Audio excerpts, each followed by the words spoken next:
it's Mike. I'm here to show you how to apply 303 Fabric Guard on your Skyliner tent. Why are you applying 303 Fabric Guard on your tent, Mike? Well, I'll tell you why. We got a brand new Skyliner tent from Springbar, and we took it out for a 2-week camping trip. And we had one night of pretty light rain. It wasn't heavy, but we did get some spots, which I'll show you some pictures of.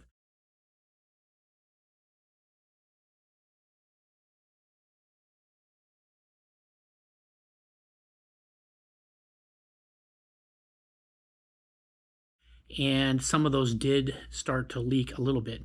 The next day I woke up, I did call Springbar, and they were very helpful. Customer service, top notch. They told me that let it go ahead and dry, which it did that day. And they said that the fabric would end up tightening back up and that the leaks should go away. That night we had a very hard downpour, and they were right. Most of the leaks did stop. However, there was one, and it was near my feet, so it was a little bit uncomfortable. And so they were helpful. They sent us a bottle of 303 Fabric Guard and told us to go ahead and apply it. So I'll show you more on how to do that.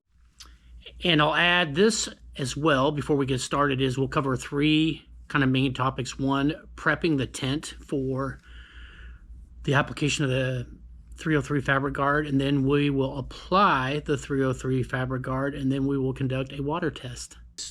Okay, so I'm here in my garage, and we were able to set the tent up, which is one of the first things you want to do to let it dry out. It was still a little moist when we got back from our trip just because of the morning dew on the tent.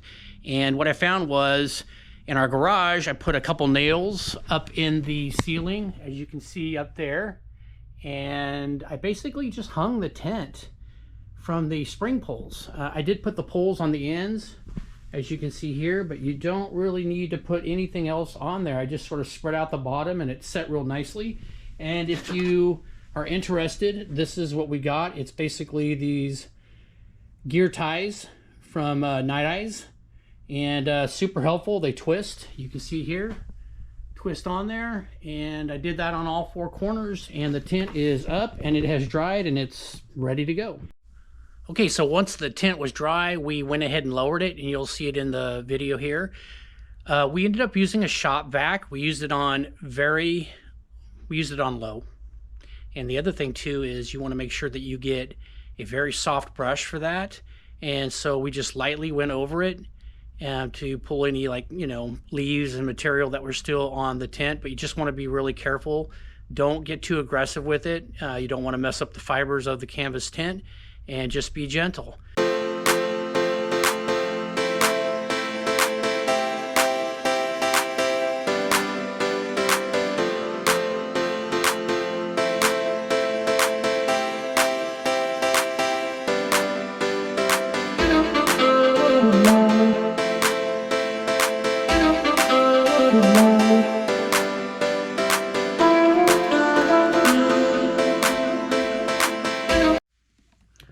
So here is the bottle of 303 Fabric Guard. Hopefully you can see that. That was sent to us by Springbar. Very nice of them to do that, and very helpful. I'll point out a couple of things when you see the video here. When first of all, I use a piece of cardboard, which is nice because I can actually walk on top of the tent fabric without actually scuffing it up and stuff. So you'll see that in the video. The other thing too is that when you use this, you want to use it in sort of a crisscross pattern, if you will. And the idea is to sort of hit the fabrics from both sides and stuff. So I did do that as best I could. And the other thing too is I had a floor fan on, but I had my garage doors closed, and I would recommend open up your garage doors. You want to ventilate the area. This does have a pretty strong odor, and you can definitely smell it. So make sure that you do that. And then the other thing too is that when I was applying this, I was sort of looking for the tent to get a little damp, and when I first started, it wasn't happening right away. But what I would recommend is you don't have to put a lot on there. As you see in the video, it's time-lapsed, but it starts to darken as you move on to other spots, so it takes a little bit. So when you first start, just give it a good spray, but don't get carried away with it.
Okay, we're all done with applying the 303 fabric guard.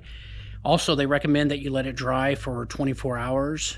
I've given it a little bit longer just because it's been colder here. It's been in my garage, it's been nice and dry, but it's been colder here. So we're gonna go ahead and give it a water test. I have a little thing of water here, as you can see, and I'm just gonna grab some with my hand and just flick it around and see what happens here. Stand by.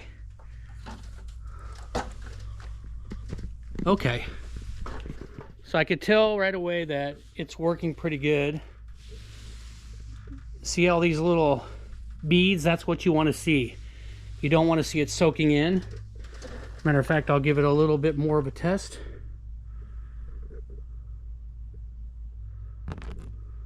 Oh yeah, that's looking really good. Look at that little runner over there. Anyway, it looks like the test was a success. I'm pretty happy with it.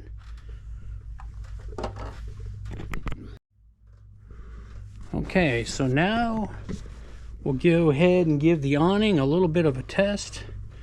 Let's make sure I get this right. Oh no, that looks really good. Look at that. That's amazing. Very cool. Even the little beads are there. So that's good.